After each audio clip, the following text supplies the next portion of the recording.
Al McFarland. This is a brief conversation with two of the guiding lights in the music business. Brother Al Capone is here in Minneapolis as part of the review called Take Me to the River.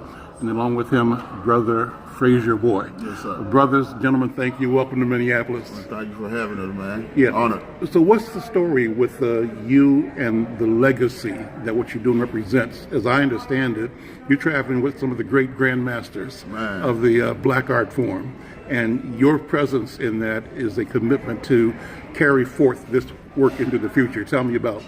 Man, well, first of all, it's an honor and a privilege and a blessing to be a part of something of this significance as far as working with legendary blues artists. By me being a hip hop artist and being a part of something like this, it's been great, man. We've been on the road together like a month.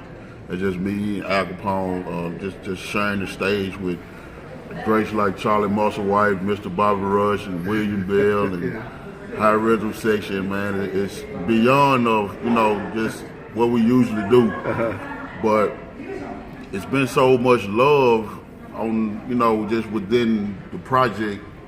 They make us feel at home and they make us feel comfortable with, just brushing shoulders with them. And it's just been an honor, just by the things we learned, the days we talked. And sure. You can't pay for it, you know what I'm saying? Just stuff like that, man. And it's just, like I said, it's a real blessing to be a part of this film. Just, you know what I'm saying? It's not too many rappers,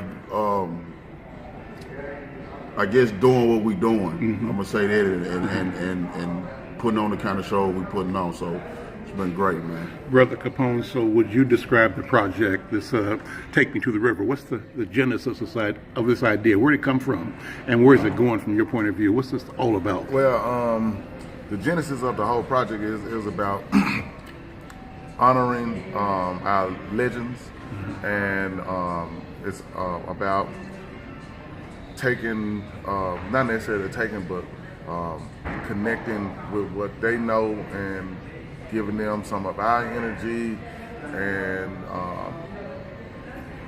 not letting it die. Basically, we want to make sure their legacy is felt long from what's within our control, long after they're not here, so we can pass it on to the next generation, and their generation can pass it on, and we just don't want to lose it. It's almost like a lot of the stories, like a lot of slave stories and the hymns and stuff. It was a way to pass on information from generation to generation. So in a way, we kind of doing that just in a modern way through music. Yeah, through music and through, and of course, being with people like Bobby Rush and William Bell and Charlie Musselwhite, and to hear, they shared like some of the coolest stories with us.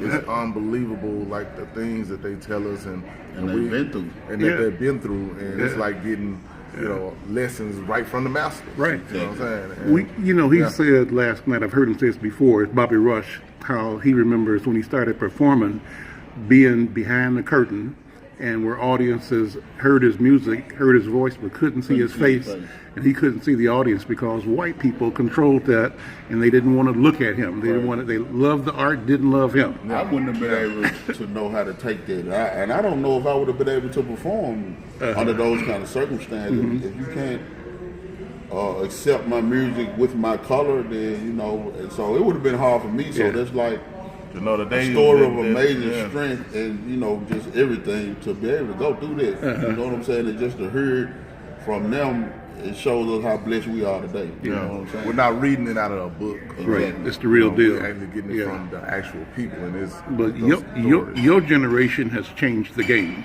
Yeah. As a generation, you all have come onto the scene as hard, stone cold businessmen and women, entrepreneurs, and with no doubt about you should make money and get money, and money is okay. Nothing wrong with money.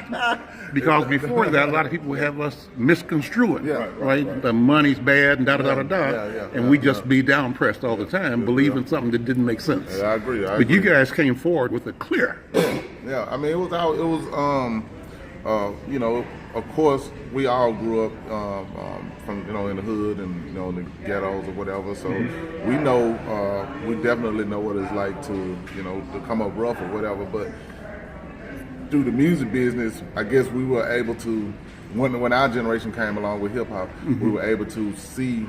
Well, it was a double-edged sword, to be honest. Right. With you. The one side of it was we were trying to get deals and certain things, but we would not. They didn't believe in the art form, basically, Okay. or they didn't looked at it as a fad, or whatever the case may be. They was not signing hip hop.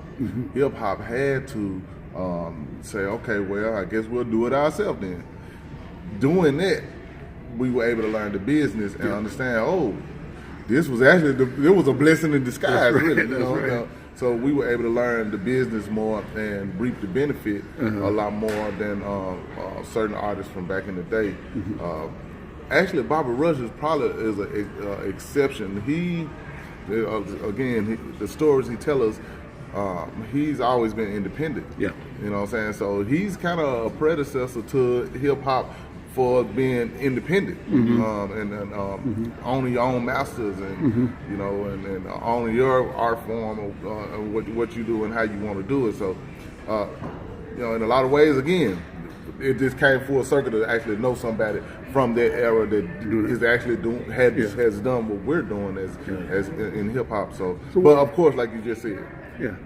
it's all about getting some money for what your art.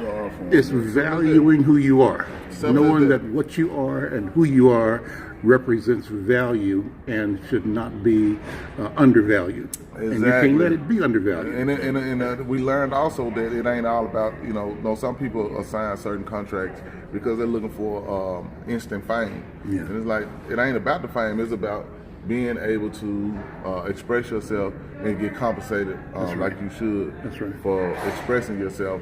And if the fame comes, cool. If it doesn't come, it's a certain level of fame that does come with it, with the people that do support you, and we're okay with that. There's satisfaction. Yes. In knowing that your voice made a difference. Yes, And you yes. know your voice. Exactly. Your truth. So where is it going? What's the world going to be like? I mean, what do you envision for humanity? I think hip hop as a generation has demonstrated that the message and the form are worldwide, global. People doing hip hop in Japan, China, Norway, everywhere. African people, and it comes out of us. Well, like me, I'm not gonna sit here and act like all my music is clean. Like my music is graphic Yeah. as far as me, and being able to show my diversity with working with people of this significance as far as the blues. I was able to. I still can express myself, but in a different way. Well, like Eddie Murphy. You know what I'm saying? Richard Pryor. Yeah, I mean, those I'm gonna say I know how to turn it off and turn it on. Yeah. You know what I'm talking about? And like I say, and it's just I always say this too. Music saved my life. Yeah. You know what I'm saying? What you mean by that? I was in the streets before this, and God really showed me like you can do something else. Okay. You got a powerful voice, so use it. Yeah. So I just, like I say, just coming from Memphis, Tennessee, it's a hard city to rise up from anyway. You know what I'm saying? You got all the odds against you. And just being able to make it out with music and to be here today at this point in my career and to be working with the people I'm working with, man, I'm satisfied. If it was over tomorrow, I'd be happy. Okay. Because you know what I'm saying? A lot of people don't be able, just not able to reach this point. I'm not saying I'm the biggest artist in the world, but I'm doing things the biggest artists in the world do. That's right. I'm gonna say that I'm still going forward, and like I say, man, like it's a great thing, and just being a part of this movie, Take Me to the River, it showed me different things within my music that I can do other than just that. You know what I'm saying? So it's been all good. So where do you see it going? First of all, the Take Me to the River project, number one. But beyond that, where do you see your desire and your impact in the future? Well, I speak on mine is first. My desire is for whatever impact that I can make is to just show that you can be yourself. You can represent where you're from, and you can still not limit yourself. Right. You can still not limit yourself, and you can interact with all walks of life.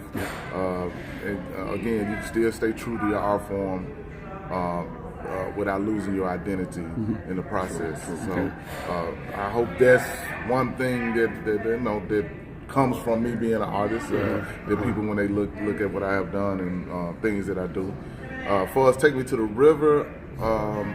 We just hope it continues to spread the message of unity, and from different genres of music, collaborating and communicating, different age groups collaborating and communicating, different races, ethnicities, different genders, and all that. Go ahead. Like the craziest thing, like when we perform, they expect Charlie Musselwhite to do what he do. They expect Bobby Rush to do what he do. They expect William Bell to do what he do. And when we come out there and able to still get that same, you know what I'm saying, by collaborating, we get that same love they get. That's beautiful, man, because we don't do what they do. No. We just...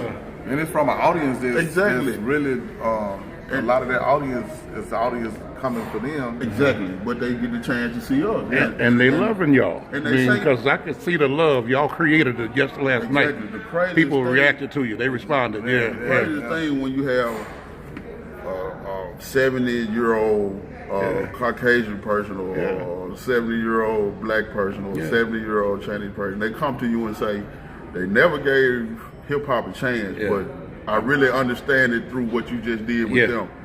Man, that's a big step. It may don't sound like a lot, but to me that means everything. You know what I'm saying? Because I'm translating to people that don't even check for me. You know what I'm saying? They never even tried to check for me, but it opened their mind up to be like, you know what? This is music too. I really understood what y'all was saying. But That's what Take Me to the River is about, though. Exactly. Spreading that message of if you just open up and kind of, listen. If we listen to each other, we might understand each other. Exactly. And that's what he said. There's a generation that's understanding what we're doing through Take Me to the River in a way that they probably would have never understood.